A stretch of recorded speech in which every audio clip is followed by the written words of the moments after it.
क्या बिहार चुनाव से पहले राहुल गांधी ने बीजेपी की दुखती रग पर हाथ रख दिया है? सवाल ये कि जब भी उंगली चुनाव आयोग पर उठे, जवाब बीजेपी से क्यों आता है? दोस्तों, आज राहुल गांधी ने वो कर दिया जो अब तक उनसे उम्मीद नहीं की जा रही थी। वैसे तो हमारे देश में कई नेता आर्टिकल्स लिखते रहते हैं अखबारों में, पीएम भी लिखते रहते हैं। ये एक बहुत नॉर्मल तरीका है अपनी बात लोगों तक पहुंचाने का, और न्यूज़पेपर्स भी चाहते हैं कि ऐसा हो, क्योंकि उनको बड़े चेहरे संपादकीय के पन्ने पर दिखते हैं। लेकिन आज देश के कई अखबारों में राहुल गांधी का ये एडिटोरियल छाया रहा। तो सबसे पहले मैं वो यूट्यूबर हूं जिसने आपके सामने रखा था कि आज सुबह उठते ही इंडियन एक्सप्रेस का वो संपादकीय जिसमें राहुल गांधी ने महाराष्ट्र में हुई धांधली के आरोप लगाए, और उसके बाद सोशल मीडिया में बाढ़ आ गई। दैनिक जागरण से लेकर लोकमत, मराठी से लेकर बिहार में उर्दू तक के अखबारों में राहुल गांधी छाए थे। दोस्तों, वैसे तो राहुल गांधी को लेकर खबरें छपती रहती हैं, लेकिन इस बार राहुल गांधी ने खुद ये संपादकीय लिखा। मतलब राहुल गांधी ने एक पूरा का पूरा लंबा चौड़ा आर्टिकल लिखा, अलग अलग भाषाओं में, उर्दू में, मराठी में, हिंदी में और अंग्रेजी में। और दोस्तों, इसके जरिए राहुल गांधी ने बहुत ही बुनियादी सवाल उठाए महाराष्ट्र इलेक्शन को लेकर। एक ऐसे सवाल है जो हम और आप भूल गए हैं, लेकिन इसके जरिए राहुल गांधी ने साफ तौर पर कह दिया कि जो बीजेपी ने महाराष्ट्र इलेक्शन में किया था वही बीजेपी अब बिहार में करने वाली है।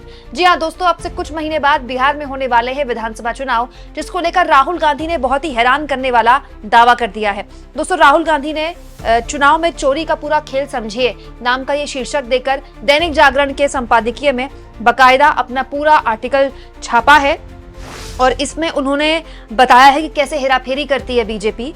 अंपायर तय करने वाली समिति में हेराफेरी, मतलब चुनाव आयोग में मुख्य चुनाव आयुक्त कौन होगा? जब पीएम और उनके मंत्री ही तय करेंगे तो विपक्ष का अगर कोई नेता होगा भी तो उसका होना ना होना कोई मतलब नहीं बनता। यहाँ पर कहने का उनका ये मतलब था। इसके अलावा फर्जी वोटरों के साथ मतदाता सूची में कैसे वृद्धि की गई, महाराष्ट्र का यहाँ पर उन्होंने जिक्र किया था। मतदान प्रतिशत बढ़ा चढ़ाकर दिखाना, ये हमने भी देखा था दोस्तों, लोकसभा चुनाव हो या फिर हरियाणा चुनाव हो या महाराष्ट्र चुनाव हो, लगातार वोटिंग प्रतिशत पता नहीं कैसे चमत्कार होता था कि बढ़ जाता था।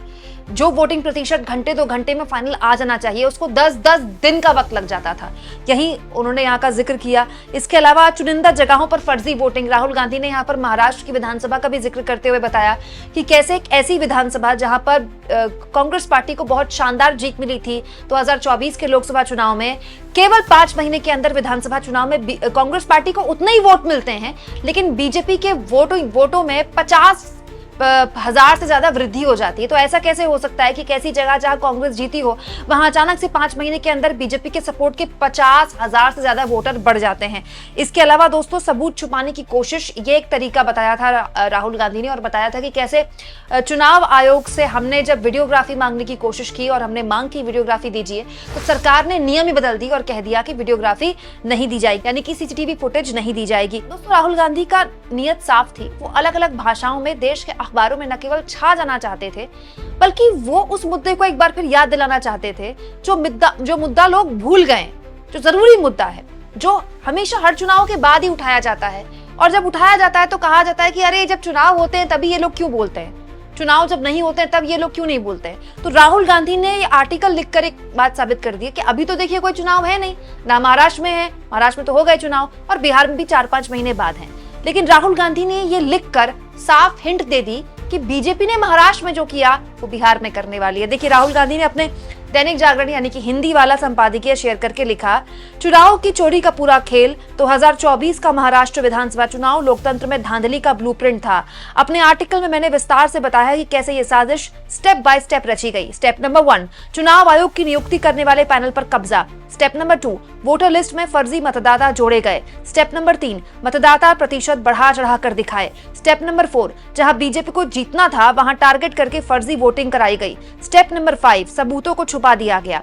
समझना बिल्कुल मुश्किल नहीं कि महाराष्ट्र में भाजपा इतनी बौखलाई हुई क्यों थी, लेकिन चुनाव में धांधली में भी मैच फिक्सिंग जैसी होती है। जो पक्ष धोखाधड़ी करता है वो भले ही जीत जाए, लेकिन इसे लोकतांत्रिक संस्थाएं कमजोर होती हैं और जनता का नतीजों से भरोसा उठ जाता है। हर जिम्मेदार नागरिक को सबूतों को खुद देखना चाहिए, सच्चाई समझनी चाहिए और जवाब मांगना चाहिए, क्योंकि महाराष्ट्र में ये मैच फिक्सिंग अब बिहार में भी दोहराई जाएगी और फिर वहां भी जहां जहां बीजेपी हार रही है। मैच फिक्स किए गए चुनाव लोकतंत्र के लिए जहर है। यानी कि राहुल गांधी ने साफ शब्दों में कह दिया कि जो महाराष्ट्र में बीजेपी ने किया वो अब बिहार में दोहराने वाली है। अजीब बात देखिए दोस्तों कि बीजेपी के साथ साथ चुनाव आयोग पर सवाल खड़े किए थे महाराष्ट्र को लेकर राहुल गांधी ने, लेकिन जवाब अमित मालवीय की तरफ से आया। चुनाव आयोग से सवाल पूछा गया तब भी जवाब बीजेपी के आईटी सेल के मुखिया अमित मालवीय ही देते हैं। अमित मालवीय ने चुनाव आयोग का एक पुराना आर्टिकल शेयर किया जिसमें चुनाव आयोग ने राहुल गांधी के दावों को उस वक्त महाराष्ट्र चुनाव पर बेसलेस और मिसलीडिंग बताया था। दोस्तों ये पुराना आर्टिकल है और इसको शेयर करते हुए अमित मालवीय कहते हैं, ऐसा नहीं है कि राहुल गांधी को ये समझ नहीं है कि चुनावी प्रक्रिया कैसे काम करती है, उन्हें ये अच्छी तरह से समझ है, लेकिन उनका लक्ष्य स्पष्टता नहीं, अराजकता है। हमारी संस्थागत प्रक्रियाओं के बारे में मतदाताओं के मन में संदेह और असहमति के बीच बोने के उनके बार बार प्रयास जानबूझकर किए गए। जब कांग्रेस जीतती है, चाहे वो तेलंगाना हो, कर्नाटक हो, उसी प्रणाली को निष्पक्ष और न्यायपूर्ण बताया जाता है, लेकिन जब वो हारते हैं हरियाणा से लेकर महाराष्ट्र तक, तो रोना धोना और साजिश के सिद्धांत बिना किसी चूक के शुरू हो जाते हैं। ये सीधे जॉर्ज सोरोस की रणनीति है, लोगों के अपने संस्थानों में विश्वास को व्यवस्थित रूप से खत्म करना ताकि राजनीतिक लाभ के लिए उन्हें अंदर से तोड़ा जा सके। भारत का लोकतंत्र मजबूत है, इसकी संस्थाएं लचीली हैं और भारतीय मतदाता समझदार है, कोई भी हेरफेर इसे नहीं बदल सकता। दोस्तों जॉर्ज सोरोस का एक बार फिर से नाम ले लिया अमित मालवीय ने। मैं तो ये सोचती हूँ कि भाजपाई जॉर्ज सोरोस को लेकर इतना नाम बोलते रहते हैं, हमारे विश्वगुरु लेवल के नेता हैं, वो तो विदेश में इतना जाते रहते हैं। जॉर्ज सोरोस को पकड़ कर ले आए ना भारत, उसका ट्रायल करवा देना। और तो और दोस्तों मोदी जी के परम मित्र डोनाल्ड ट्रंप से कहकर मोदी उनसे बात कर सकते हैं। जॉर्ज सोरोस अमेरिका के ही हैं, G7 में जा रहे हैं मोदी जी कनाडा, वहां पर ट्रंप भी होंगे, तो उनसे मुलाकात करके लगे हाथ जॉर्ज सोरोस को लेकर बात कर ले कि भाई ये जॉर्ज सोरोस कौन है जिनके साथ रणनीति बनाकर राहुल गांधी देश को अस्थिर करने की कोशिश करते हैं। क्योंकि जब जब मोदी सरकार से सवाल पूछे जाए वो जॉर्ज सोरोस को घसीट लेते हैं। अब आ जाते हैं दोस्तों मुद्दे पर। राहुल गांधी ने बिहार चुनाव के बहुत पहले ये आशंका जाहिर की है कि महाराष्ट्र में जो बीजेपी ने किया, उन्होंने आरोप लगाए हैं कि महाराष्ट्र में जो बीजेपी ने किया वही काम वो बिहार में करने वाले हैं। अब इसको लेकर अलग अलग प्रतिक्रियाएं आ रही है। बीजेपी ने तो खैर इसको अनर्गल बता दिया है, वहीं जेडीयू ने भी कहा है कि ये टोटल गलत बयानी है, वहीं आरजेडी ने इसका समर्थन किया है। आरजेडी ने कहा है कि बिल्कुल सही बोल रहे हैं राहुल गांधी और ऐसा ही करके बीजेपी चुनाव जीतती है। लेकिन बात सिर्फ आर्टिकल लिखने से नहीं चलेगी दोस्तों। बिहार में चुनाव अगर जीतना है, खासतौर पर तेजस्वी यादव को, अगर वो ये मानते हैं कि वो उनको सीएम बनना है, तो ये उनके लिए एक बहुत शानदार मौका है, क्योंकि नीतीश कुमार का संभवतः आखिरी चुनाव है। जिस तरह की उनकी सेहत चल रही है, ऐसा माना जा रहा है कि ये उनका आखिरी चुनाव होगा। इसके बाद दौड़ शुरू हो जाएगी दोस्तों बिहार में नीतीश कुमार की चुनावी राजनीतिक फसल काटने की। क्यों? क्योंकि नीतीश कुमार ने अपने रहते अब तक पार्टी किसी को सौंपी नहीं है। जैसे कि रामविलास पासवान ने अपने रहते अपने बेटे को पार्टी सौंप दी थी। इसके अलावा लालू यादव ने अपने रहते तेजस्वी यादव को पार्टी सौंप दी। बाला साहब ठाकरे ने अपने रहते हुए उद्धव ठाकरे को पार्टी सौंप दी। लेकिन नीतीश कुमार ने अपने रहते अपने बेटे को तो आगे कर दिया, लेकिन उनके बेटे चुनाव लड़ेंगे नहीं लड़ेंगे, राजनीति में वो भी कितने परिपक्व हैं, इसको लेकर बिहार में तमाम तरह की चर्चाएं हैं।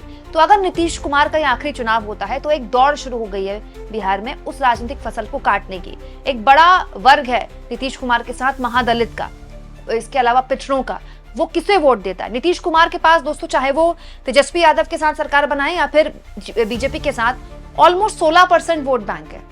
16% में से जानकार मानते हैं कि कम से कम 4 से 5% छटक सकता है, क्योंकि वो वोट बैंक समझ रहा है कि नीतीश कुमार का हो सकता है आखिरी चुनाव हो, या तो नीतीश कुमार की पार्टी इसके बाद टूट जाए या फिर नीतीश कुमार की पार्टी का विलय हो जाए किसी पार्टी में। तो अगर ऐसा होता है तो ये 4 से 5% वोट शेयर जो है वो किधर जाएगा। राहुल गांधी की नजर भी उसी पर है, तेजस्वी यादव की नजर भी उसी पर है और बीजेपी की नजर भी उसी पर है, क्योंकि बीजेपी ये चाहती है कि नीतीश कुमार ने अपनी राजनीति बिहार के अंदर मोस्टली बीजेपी के साथ उन्होंने अपनी राजनीति चलाई है, तो क्यों ना उनकी राजनीतिक फसल हम ही काटें। तो बहुत सी ऐसी चीजें हैं जिसको लेकर बिहार के चुनाव में अभी नजर हमको बनानी होगी। लेकिन उससे पहले राहुल गांधी ये जो बयान दे रहे हैं, ये जो बम फोड़ रहे हैं, ये अपने आप में बताता है दोस्तों कि वो नेता जिन पर कहा जाता है कि जब चुनाव हारते हैं तो ही ये आरोप लगाते हैं, ऐसा नहीं है। नेता का काम जनता के मुद्दे उठाना है और उन्होंने एक बात बोल दी जो कि चुनाव से पहले हर नेता को याद रखनी चाहिए। तो तेजस्वी यादव अगर चाहते हैं कि बिहार की राजनीति में वो एक ऐसा सिक्का बने जो कि जिनके बिना बिहार की राजनीति आगे नहीं बढ़ सकती है, तो उनको हर हाल ये चुनाव जीतना पड़ेगा, क्योंकि उनकी पार्टी लंबे वक्त से विपक्ष में है और अगर अब भी उनकी पार्टी विपक्ष में रही तो पार्टी पर खतरा मंडराएगा। और दोस्तों अगर ये तेजस्वी यादव करना चाहते हैं तो ये तभी हो सकता है कि जब वो ये ध्यान रखें कि जो शिकायत आम आदमी पार्टी ने दिल्ली चुनाव में की थी, जो शिकायत राहुल गांधी महाराष्ट्र चुनाव के लिए कर रहे हैं, वो शिकायत कहीं वो चुनाव के बाद न करते दिखें। इसके लिए उनको चुनाव से पहले ही सजग होना होगा। आप इस मुद्दे पर क्या सोचते हैं दोस्तों, कमेंट बॉक्स में जरूर लिखें और जितना हो सके चैनल को शेयर करें, सब्सक्राइब करें और थैंक्स और ज्वाइन। दोस्तों ये 2 ऑप्शन है जिसके जरिए अगर आप चाहें तो आर्थिक तौर पर भी चैनल के हाथ मजबूत कर सकते हैं।